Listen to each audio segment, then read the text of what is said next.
Hey there! Today's game we're looking at is a game called Dungeonmans.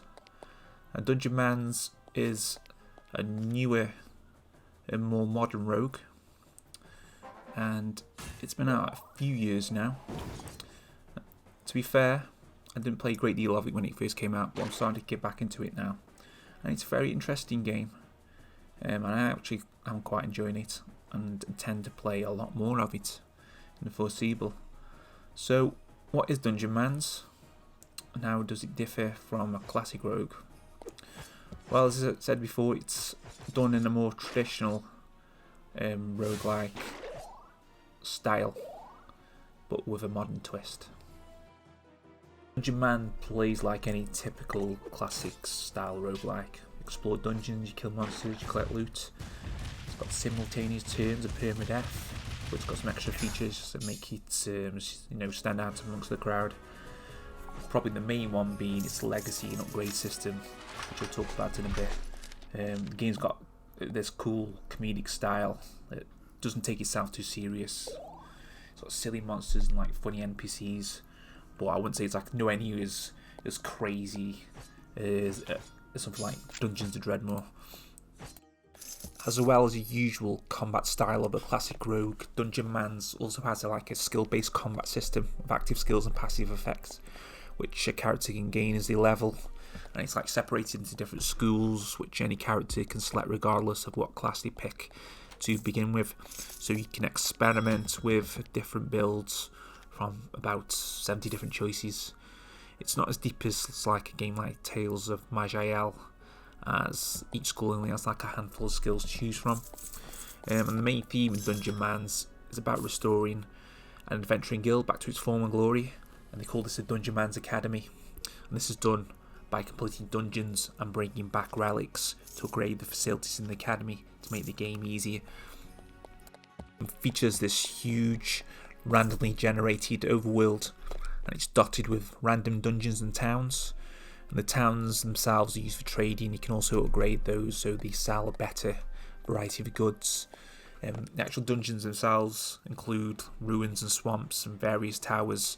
They also have these little camps, which are like short encounters with fights. But the main dungeons themselves are pretty standard, but also quite short, only featuring a few floors. I think this is intentional, so you explore as many dungeons as you can, because the best feature about these dungeons is at the end of them there's a final boss you have to defeat, and these can be quite challenging, and when you do defeat them they drop that sweet loot and also the upgrade you need to progress. So progression, that's what this game is about.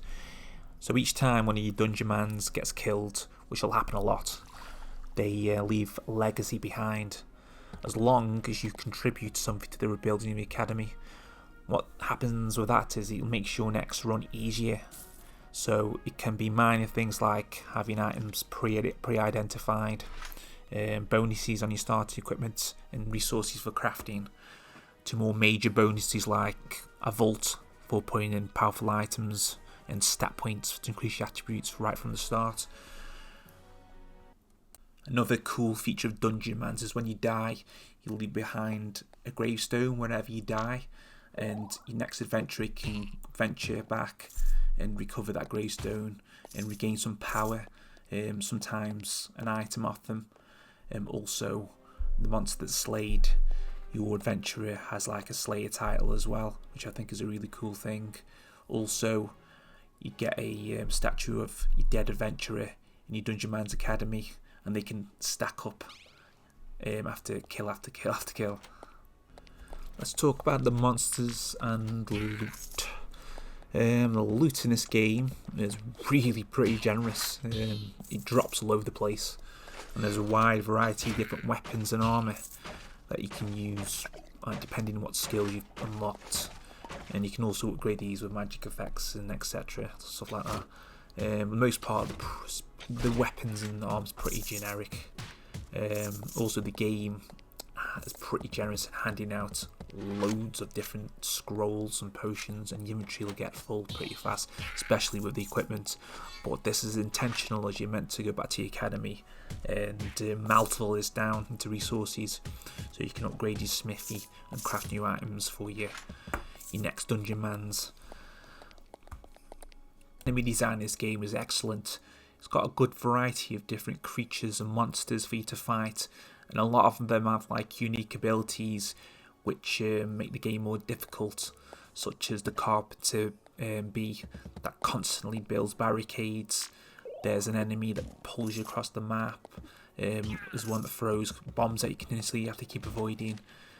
Stuff like the Tiger, which is like a tiger with another tiger and a tiger on top of that. There's also like this devastating triple attack on you, and you're constantly juggling your ability, trying to avoid their abilities, and it gets really good. The graphics and sound in this game are superb. The sprites, the tiles are really well drawn. The music and the sound excellent. It's got a really good musical score. The spell effects are great. They're really violent. I mean, when you hit something, it's like hitting them with a truck.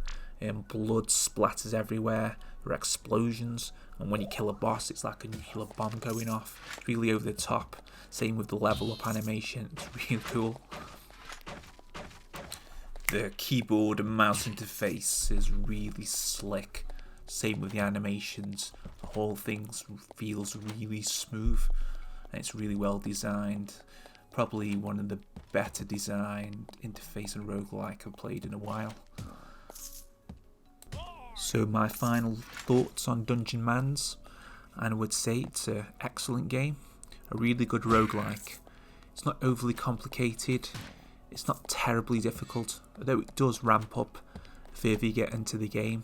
A good game for newcomers to roguelikes. Still, if you're a veteran to roguelikes, you still get a lot of pleasure out of this. It's got excellent graphics, clean interface, good progression system. It's lots of fun. The only drawback may be a bit repetitive sometimes, but that progression does keep you coming back more because you want to upgrade your Dungeonmans for the next run and see what you encounter. The game's been out a few years since release now, but luckily the developers are still updating the game, adding new content and features, so another reason to get a game. So thank you for listening. You take care.